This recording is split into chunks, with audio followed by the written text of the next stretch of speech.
이제 시간이 되었으므로 사도신경을 고백함으로 주일 예배를 시작하겠습니다. 전능하사 천지를 만드신 하나님 아버지를 내가 믿사오며 그 외아들 우리 주 예수 그리스도를 믿사오니 이는 성령으로 잉태하사 동정녀 마리아에게 나시고 본디오 빌라도에게 고난을 받으사 십자가에 못 박혀 죽으시고 장사한 지 사흘 만에 죽은 자 가운데서 다시 살아나시며 하늘에 오르사 전능하신 하나님 우편에 앉아 계시다가 저리로서 산자와 죽은 자를 심판하러 오시리라. 성령을 믿사오며 거룩한 공회와 성도가 서로 교통하는 것과 죄를 사하여 주시는 것과 몸이 다시 사는 것과 영원히 사는 것을 믿사옵나이다. 아멘.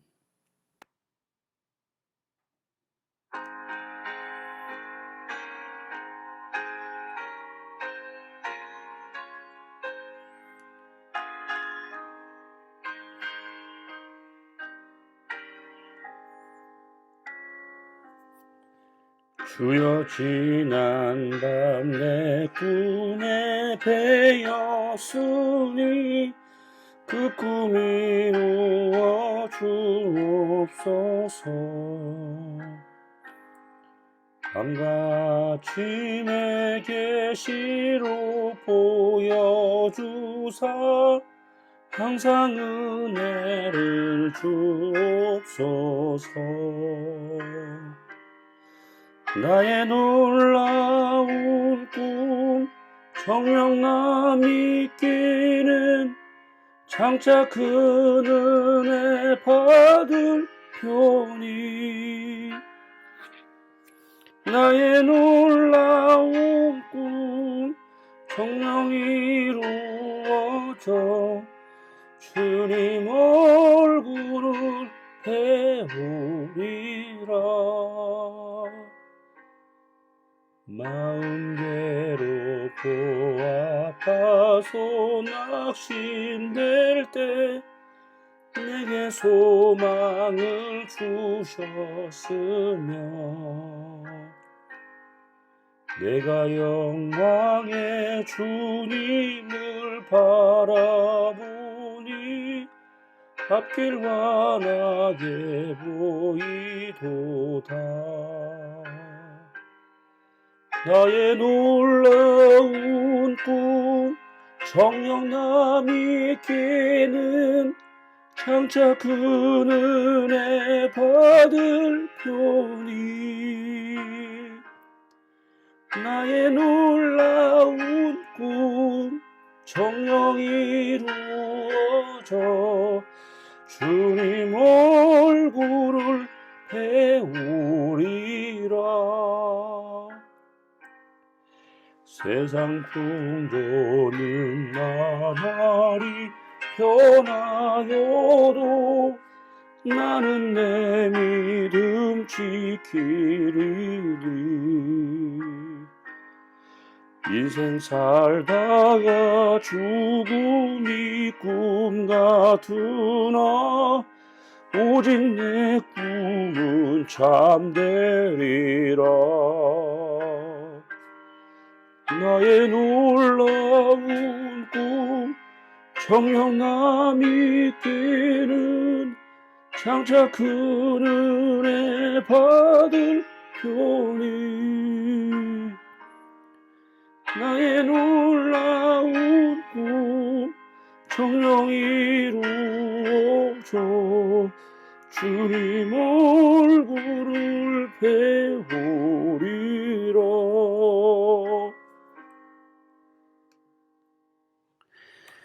성경 봉독 창세기 41장 32절과 33절의 말씀입니다. 임금님께서 같은 꿈을 2번이나 거듭 꾸신 것은 하나님이 이 일을 하시기로 이미 결정하시고 그 일을 꼭 그대로 하시겠다는 것을 말씀해 주시는 것입니다. 이제 임금님께서는 명철하고 슬기로운 사람을 책임자로 세우셔서 이집트 땅을 다스리게 하시는 것이 좋을 듯합니다. 하나님의 말씀이었습니다. 저는 어릴 때부터 교회를 다녔지만 성경을 진지하게 꾸준히 읽어본 적은 없었습니다. 그러다가 군 제대 후 세상살이에 대해서 실망하고 나 자신에 대해 실망한 후 하나님에 대해 알아보겠다는 소원을 가지고 하나님을 알려면 성경을 읽어야겠다는 결심을 하고 성경을 꾸준히 읽기 시작했습니다. 그런데 내가 성경을 읽으려고 할 때는 감동이나 변화가 없었는데 성경이 나를 읽도록 태도를 바꾸면서부터는 감동과 변화가 찾아오기 시작했습니다. 오늘은 저를 변화시켰던 성경의 이야기를 함께 나누려고 합니다. 성경이 나를 읽도록 태도를 바꾸자 성경은 내가 하나님에 대해서 오해하고 있었던 신념을 꺼내어 보여주었습니다. 그리고 진짜 그게 맞을까 질문을 했고 틀렸다고 수정해 주었고 이것이 진짜 하나님이 맞다고 가르쳐 주었습니다. 저는 당시 하나님이 엄격한 분이시며 한번 결정한 것은 바꾸지 않으시는 고집이 세신 분이라고 오해를 하고 있었습니다. 정확히 말하면 제가 오해를 하고 있다는 것도 알지 못했습니다. 이런 오해는 제가 공경에 처할 때 하나님께 도움을 요청하지 않도록, 요청할 필요를 느끼지 않도록 마음을 굳게 했던 것 같습니다. 예를 들어 제가 몸이 아파 병원에 입원했다면 하나님께서 이미 사전에 결정하시고 진행하시는 일이니 저는 그저 하나님의 처분에 맡기고 그 시간을 참고 퇴원을 기다리면 된다고 생각했던 것이죠. 그런데 성경을 읽다가 이상한 이야기를 읽게 되었습니다. 이집트의 바로왕이 이상한 꿈을 한밤에 2번이나 꾸게 되었습니다. 살찐 암소 7마리가 강가에서 올라와 풀밭에서 풀을 먹고 있는데 바짝 마른 암소 7마리가 올라오더니 살찐 암소 7마리를 잡아먹는 꿈이었습니다. 또 다른 꿈은 토실토실 잘 여문 이삭 7개가 나왔는데 뒤이어 야위고 마른 이삭 7이 나오더니 통통한 이삭을 삼켜버렸습니다. 바로왕은 꿈 해몽을 위해서 요셉을 소환하여 부탁하게 됩니다. 저는 요셉의 꿈 해몽이 참으로 이상했습니다. 요셉에 의하면 바로왕은 꿈은 장차 일어날 일을 미리 보게 된 것이었다라고 말합니다. 7년 풍년과 7년 흉년이 온 세상에 찾아오는데 나중 흉년이 너무 극심하여 결국은 모두 멸망하게 될 것이라는 어두운 미래를 보여준 것이었습니다.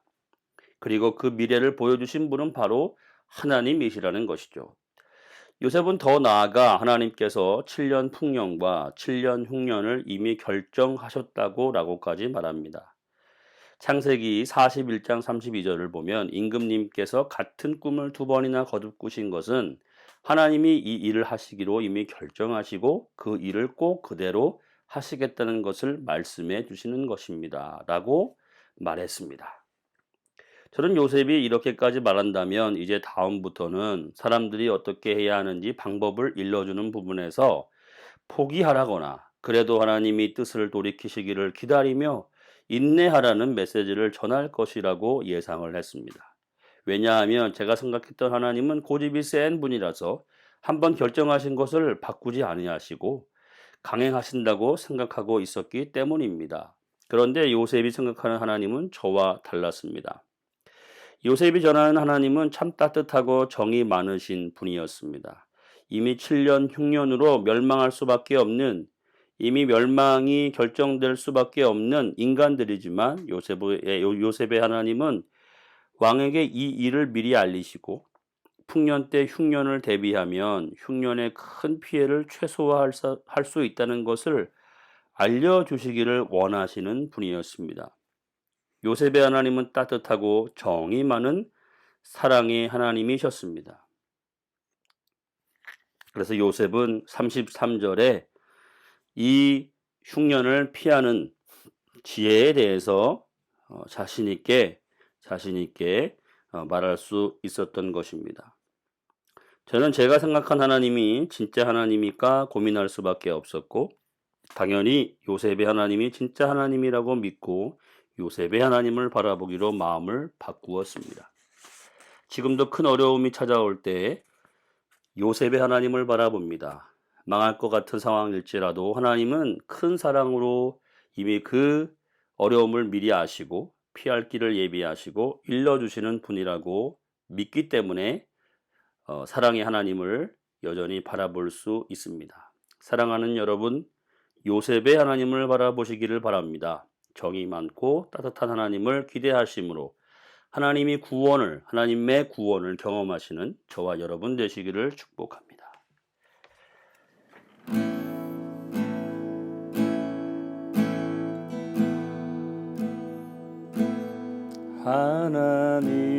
하나님의 사랑을 사모하는 자, 하나님의 평안을 바라보는 자, 너의 모든 것 창조하신 우리 주님이 너를 얼마나 사랑하시는지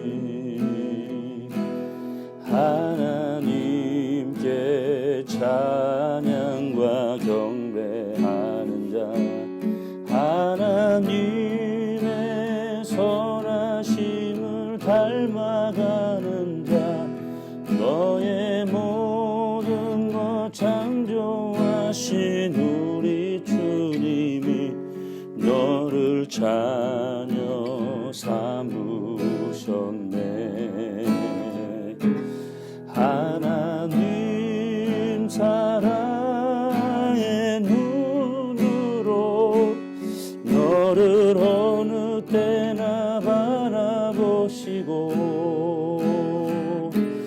하나님 인자한 귀로서 언제나 너에게 기울이시리.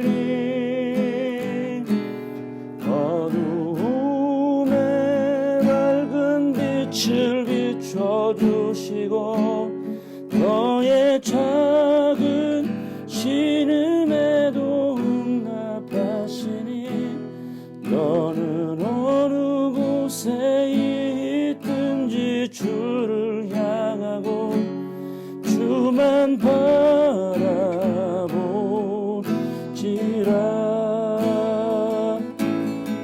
하나님 사랑의 눈으로 너를 어느 때나 바라보시고 하나님 인자한 귀로서 언제나 너에게 기울이시니 어두움에 밝은 빛을 비춰주시고 너의 작은 신음에도 응답하시니 너는 어느 곳에 있든지 주